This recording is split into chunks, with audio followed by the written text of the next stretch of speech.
If I wasn't a brewer, I think I'd be an investigator. Oh, wow. Private eye. It's like, You got the hat.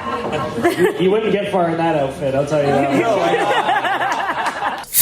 Are you a brewhead? I'm a brewhead. Are you a brewhead? I'm a brewhead. Y'all are brewheads? Yeah, we brewheads. So pour a glass of craft beer, we can do this. Yeah.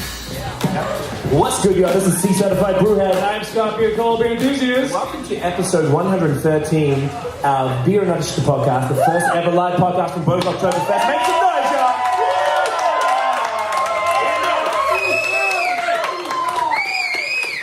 What a lineup we have, ladies and gentlemen. Woo! These four very attractive young men sitting with us today. We're going to have a great chat. If you could all introduce yourselves and tell us what your brewery is, where you're from and what you do.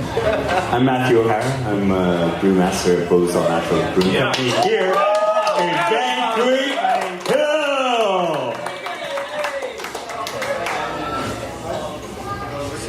Oh, is that it? That's I'm Michael Hancock, and I'm currently the founding brewer at Launch Brewing Company. Are you ready for the long name? Christian Klaus Riemerschmid von Heide. Tagwerk, beer, Beau's and friends. That was romantic, I like that. I'm Bryce McBain, the brewmaster at Halcyon Barrel House, which is... Side project? That's right. Give it up, What a lineup. So, we're going to start off, we're going to have, this is like an extended lightning round. If anyone's ever heard the podcast, we do a lightning round at the end. We're going to do an extended version of that. We're going to start with some serious stuff and then get into the more ridiculous element of it. First question, Scott, tell me.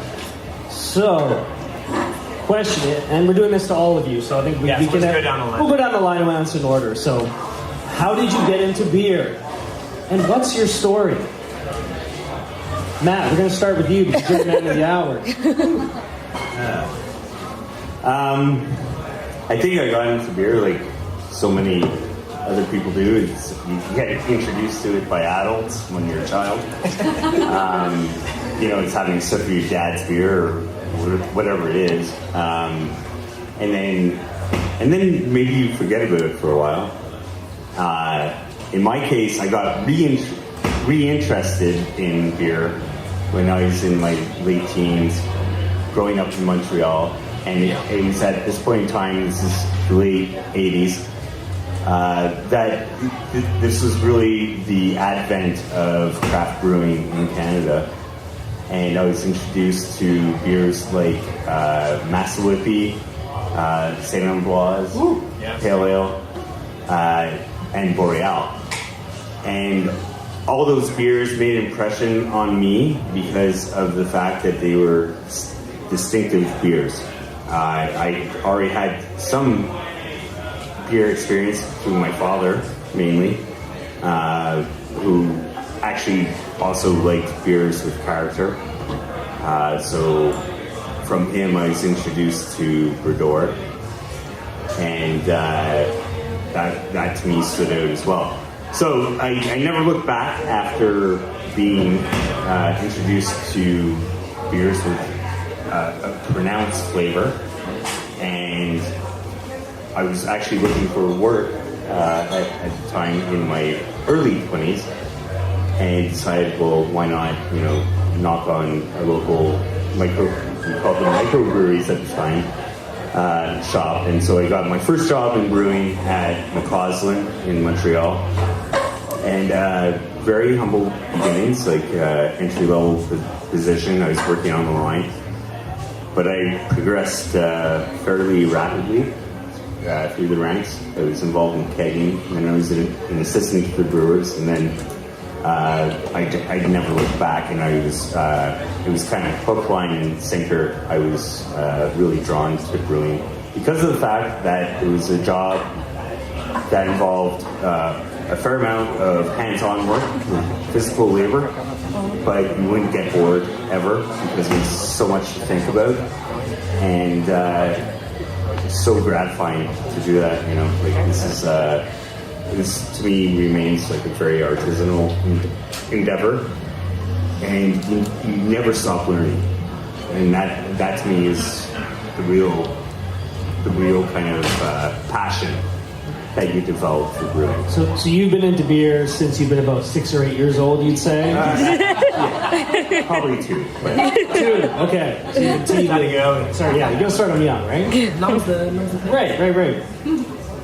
Let's go down the line, I guess. The question again is, how did you get into beer, and what's your story? What's your beer story? Okay, in my case, I have to admit there's a bit of nepotism involved. I was born in England to a Canadian mother and an English father, and my mother was related to the Molson family. Okay. So, all that represent money. No, it doesn't mean money. At least I haven't figured it out yet. Not yet. Anyway, when I was 21, I wanted to get out of England. My mother had died at an early age, and so there were a number of reasons that I wanted to get out of the country. And I got a job with Molson. And it was going to last about 6 months, maybe. I was actually more interested in the automotive industry, and it ended up lasting 10 years. And at the end of that, I realized, and it should be pretty obvious now when I think about the way things have gone, that I'm not a big brewery person at all. And so that's when I got out of the business in 1986, out of that business, and was fortunate to meet a German brewery owner who wanted to put a brew pub in Toronto. We did that in 1989. There was nothing else like it around at the time. What was it called? It was called Denison's, which was actually... Well, I'm glad you're clapping because nobody remembered the name Denison's. We were more known by our bar downstairs, which was called Growlers at the time. But we made exclusively German beers. And I think probably the thing that really put us on the map was the wheat beer. Was that Queen of Victoria? Queen of Victoria, yeah, absolutely. Hey, all right. And actually, that place is now run by Molson Coors, and it's called Batch. Yes. Yeah. Okay. But the wheat beer was very unusual at the time. You had it was Bar Academy, and then it was... It was actually our place from 89 until 2003, which was 14 years. Wow. Never made any money. Hey, Yeah, this is the other... Just a little aside, Matt happened to work there from 95 till 99, sometime around then, I would think. And I am always blown away by the fact that he ended up meeting these people that wanted to put a brewery together called Beau's, and he ended up being the head brewer there, and he is still sane and running the place. All this time. Because in my opinion, he's had a lot tougher task than I've ever had in my life of producing an incredible array of beers and I guess keeping his sanity. Anyway, when the brew pub closed, I kept the beers going for about 5-10 years through contract brewing, and then I bumped into some people who wanted to put a brewery together in Collingwood. We built it in 2014. It's called Launch Brewing Company, and we kept those beers from the brew pub, plus added a few others, such as a pale ale and a sour and a kettle sour, and I've done a few funky things too, but they were not widely released. You strike me as a funky guy. Oh, really? Yeah. Is that funky English? That's a good thing. No, it's Anyway, that's my story. So what's the question again?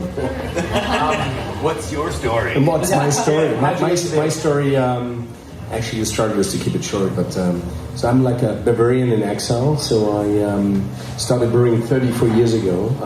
Born in Munich, raised in Bavaria, and I was raised actually on a farm. And when you are raised on the farm in Bavaria, the next brewery is only a mile in every direction. So I have to say I was exposed to great brewing, great beer, and great history of brewing at the age of 4.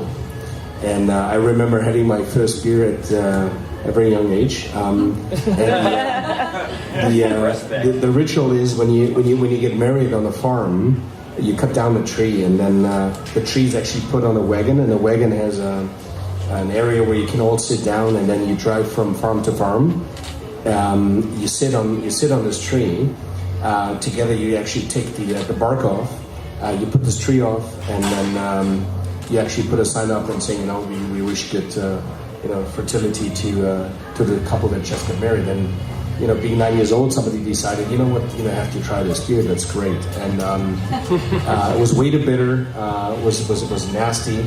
I still remember the taste, but what really hooked me on brewing was that it is so interlinked to agriculture. It's so interlinked to tradition, to rituals, to very few ingredients, and this constant balance between the evil, alcohol, the heritage, the farming, the marketing, the sales, and the uniqueness and the art and science of brewing. I did an apprenticeship as brewer in Malster. I worked for the oldest brewery in Munich, Augustiner, founded in 1768. Very, very proud of that. And went to university, did my brewing degree, and worked for Guinness in Ireland for quite a while. And when Guinness was celebrating 250 years, I said, yeah, so what? What's 250 years? Anyway, so I brewed beer in Africa. I lived in Nairobi, Uganda, Tanzania, and so for me, I look back at 33 years of brewing, from craft brewing to commercial to being on the board. And one of the amazing beers that's in front of me, it's one of my beers actually. That is called Tagwerk, Beau and Friends, and I'm delighted that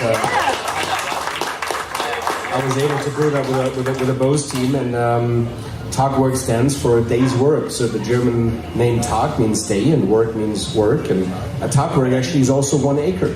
So 3 acres make a hectare, and a Tagwerk means that without any industrialization, that's the work you could do. And for me, making beer, it's hard work. Making great beer is even harder work, and there's only so much you can do. And celebrating slow brewing, celebrating a way of really creating something that comes from the earth but needs a lot of little helpers. That's for me. It's all about brewing beer. So that's what makes me excited. And even after more than 33 years, beer is my passion. Shall we do a prost to that? I'll prost to that. Prost. I don't know why you guys said me until the last. I'm the youngest brewer here. I know. I'm sitting on a panel with legends. I tried to start at your end, okay? I tried to start there. Their stories are going to be a little longer and probably a lot more amazing. I got into brewing in my mom's kitchen with some friends. I got one of those homebrew kits and completely fucked it up. Just did not make beer. I made something that I now know is just wort. At the time, I thought it was fine. I was like, let me just taste it. And that actually put me off brewing for a good 10 years. Wow. And then I focused on just tasting beer. So I bought this book by Michael Jackson, the beer writer, not the pop star. So I bought that book with one of my buddies, who's actually sitting over there, and we made it a mission. His name, shout him out. Shout him out. Phil. So we took this book and we made it our mission to go through and try all the beers in this book. And in that book were some of the fantastic beers, some of the most fantastic beers I've tried in my life. And there's 2 I will bring attention to shape my career in beer. Rodenbach Grand Cru is one. Yes. That is the beer that is essentially responsible for me creating Gravity Well. It's an homage to that. Yep. I didn't want to rip it off, obviously, because you can't rip off someone you are inspired by. You did. You did. It could be argued you surpassed it. I don't know if it could be. Shots fired. Anyways, the other one is Duvel, fantastic Belgian golden ale. Amazing. And those beers just They opened my mind to what beer could taste like. And from that point, I kind of got obsessed with beer. I wanted to, I couldn't buy the beer I wanted to drink. So I started making it myself at home. And from there, I was very lucky to get a job as a brewing assistant at a local brew pub in Ottawa, where I was living at the time. And worked there. I was quickly brewing their full production batches and just fell in love. And then went to brewing school at the World Brewing Academy, so in Chicago and Munich. And it was fantastic. And came back from that to get a job at Beau's, where I've been brewing for 7 years. And recently, I got the opportunity to start the Halcyon project, which is all barrel fermented with mixed culture fermentation. Great beer. Thank you.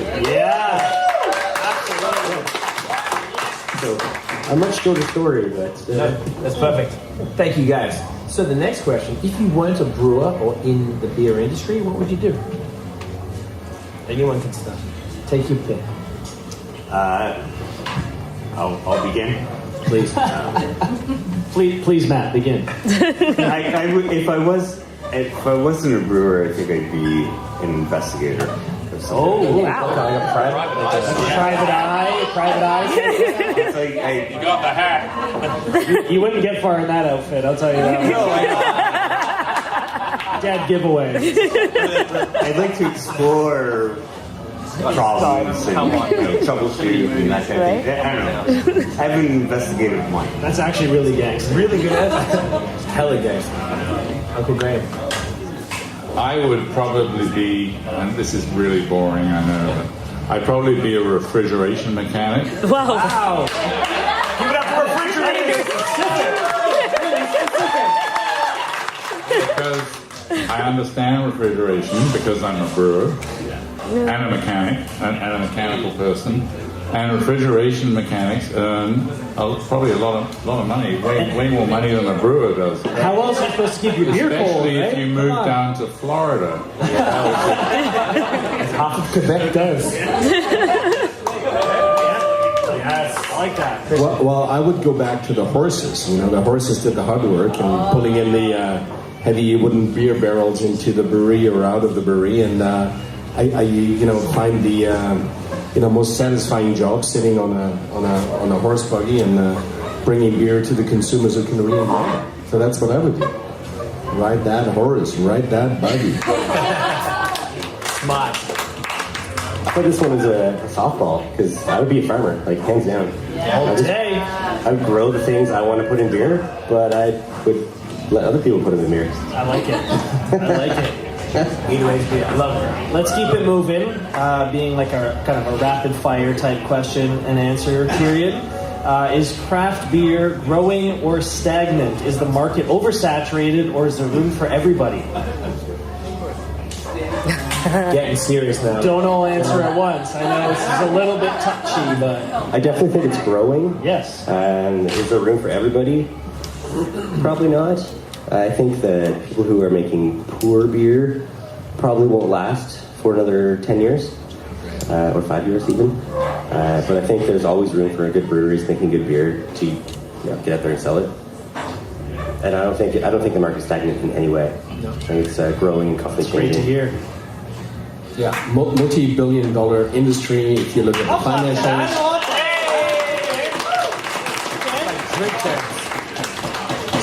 So big industry, not room for everybody, but I also think we have to rethink the definition of craft, because craft is a bit too general, craft is a bit outdated.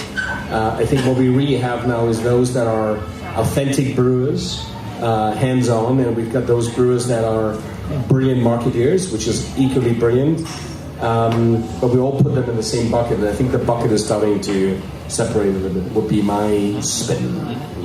Okay. Cream rises to the top, right? That's I what would say that the biggest concern at the moment is the contract brewers. Okay. By that, I don't just mean somebody that happens to get beer made by another brewery. I mean the well thought out marketing organizations that might be a couple of Bay Street boys and someone else who wants to hit the craft brewing scene big time. And unfortunately, these people take up a huge amount of shelf space. And I would hope that these people have disappeared in 5 years' time. Do you think? That's something really interesting. Sorry, I jumped in before Matt comes in. I find that whenever we do Ontario podcasts, that contract brewing conversation comes up. So, if the brewery has aspirations to, or if the contractor has aspirations to open their own brewery, does that change the conversation, or is it? Absolutely, that completely changes the situation to me. It's the people that evidently have no intention of building a brewery that just come up with a brand and get it made by a local brewery of some kind. I mean, there are a couple of them around. And they're very aggressive, too, in the marketplace, and this is the problem. Yeah. They can afford to be aggressive. Gotcha. So it's the people throwing money at it to make money that is the problem, not the people in it for the craft of beers.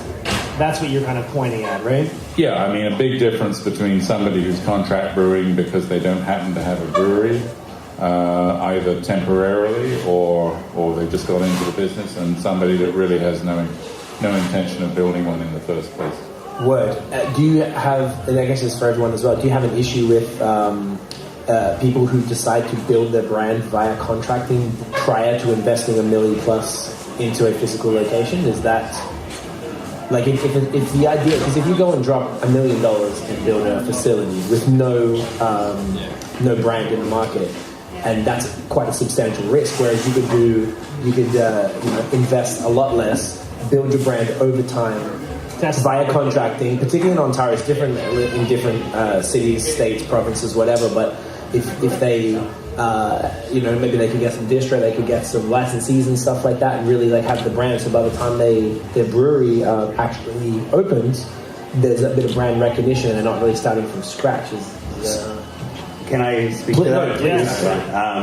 I think it's really evident early on whether or not a brewery, whether or not it has, bricks and mortar or not.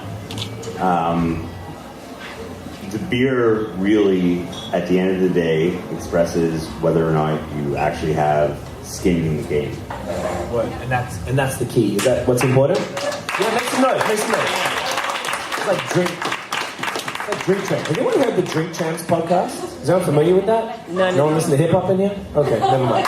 You know what I'm saying? There you go. Make the motherfucking noise. So is that really what it is? I'm sorry. Skin in the game? Yeah. Well, skin in the game or authenticity. So I talk about authenticity a lot because it's all about what is your intent. Are you in for anything quick, or are you in for getting whatever market share? It's like music, right? Are you showing your or are you actually bringing real R&B, real music, whatever, right? And for brewers it's the same thing. Are you in for the real thing? Are you in for a quick hit? And I think it's not about craft. It's not about a contract. It's not about the big themes we can throw around. It's easy to do that. It's more about what is your intention. Are you a real brand? Are you real about sustainability? Are you real about flavor? Are you real about your brewers, etc. Yeah. So I like to go more about what's in the nucleus rather than how does it look like. Right. Yeah, I agree with Christian there. It's about quality. If you're a contract brewer, if you're making fantastic beer, you're not actually making that beer. Someone else is kind of contracting that out for you. And there's so many awesome breweries, like specifically Ontario, that we don't even need contract stuff. So if it's just like marketing exercise, then get the fuck out. We don't need you. Facts. That's nice. I think what it comes down to is, how did you put your company together? Were there a couple of marketing people? At what stage did they decide they needed a brewmaster? Or do they need a brewmaster at all? And I get very concerned when I see, a marketing company that does not have a brewmaster. I think you're in a kind of unique situation, Michael, in the sense of, having contracted your beer from of another brewery. So I think you can speak to some of the I guess, benefits and pitfalls of doing so. Yeah, I mean, contract brewing is not a great way to make money. You know, you do obviously have to pay somebody else to make your beer, and it may not entirely be in your favor. But in my case, I contract brewed because I'd lost the brewery that I used to make my beer in, and I wanted to keep the brand going.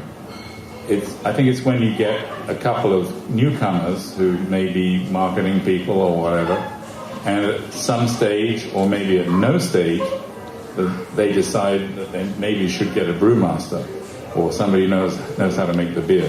When you go to another company and say, we want to make a beer, you decide how to make it, you know, that I have a real problem with. Gotcha.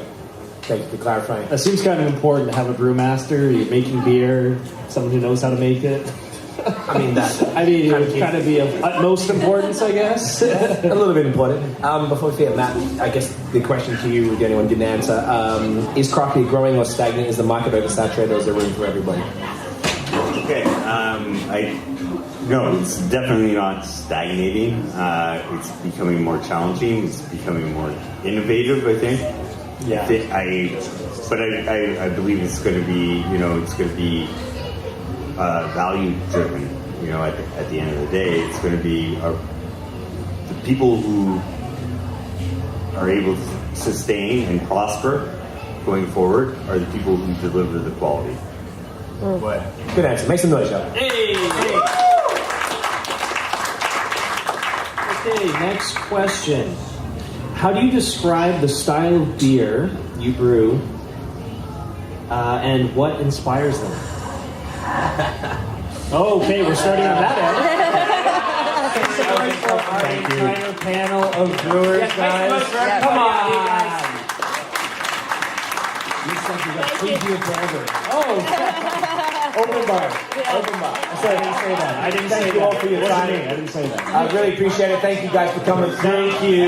Sloan's on in like 5 minutes. Sloan's like already setting up right now. So. They're setting up their flies right now. So guys, thank you so much for coming. If you, this is for the audio and the video version of the recording. If you enjoyed the episode, mate, smash the thumbs up. Hit subscribe below. Hit the notification bell, Scotty.